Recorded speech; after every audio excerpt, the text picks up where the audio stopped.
Saudara, sorotan lainnya, 3 orang pelaku dugaan penipuan penjualan tiket konser Coldplay ditangkap polisi. Penangkapan ketiga tersangka setelah korban penipuan melaporkan kejadian ini ke polisi. Ketiga tersangka adalah PAS, NW, dan GYP. Penangkapan ketiga pelaku berawal dari laporan korban kepada Barreskrim Polri dan diketahui bahwa tersangka memiliki alamat di Kota Malang. Dalam menjalankan aksinya, pelaku membeli akun Twitter yang sudah banyak pengikutnya. Melalui akun ini, tersangka menjual tiket band luar negeri yang akan konser di Indonesia, termasuk band asal Inggris Coldplay. Untuk menghilangkan jejak, pelaku memblokir nomor korban setelah korban mentransfer sejumlah uang. Setidaknya ada 19 orang korban tertipu dengan kerugian per orang antara 2,5 juta sampai 9 juta rupiah. Korban langsung berkomunikasi, mengirimkan laporan polisi. Kapolsek beserta tim ini berkoordinasi dengan penyidik yang ada di Barreskrim pada saat itu yang ditangani oleh Dit Cyber Barreskrim.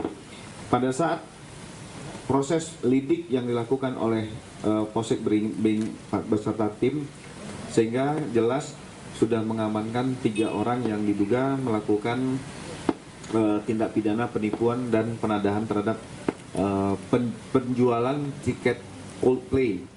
Sementara itu, Karopenmas Divisi Humas Polri, Brigjen Ahmad Ramadan menyebut promotor konser Coldplay tidak terlibat kasus penipuan penjualan tiket online. Kasus penipuan tiket ini tidak berjaringan alias setiap pelaku melakukan aksinya sendiri dan tidak terkait satu sama lain. Promotor tiket telah diminta keterangan dan vendor penyedia tiket online juga akan diundang untuk klarifikasi pada Rabu besok. Hasil permintaan keterangan dan klarifikasi yang telah dilakukan bahwa pihak promotor tidak terlibat terkait kasus penipuan penjualan tiket.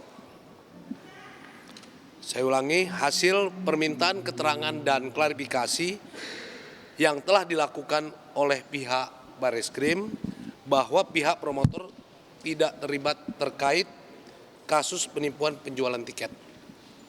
Selanjutnya pihak Barreskrim dalam hal ini Direktorat Tindak Pidana Siber akan mendalami mekanisme penjualan tiket secara online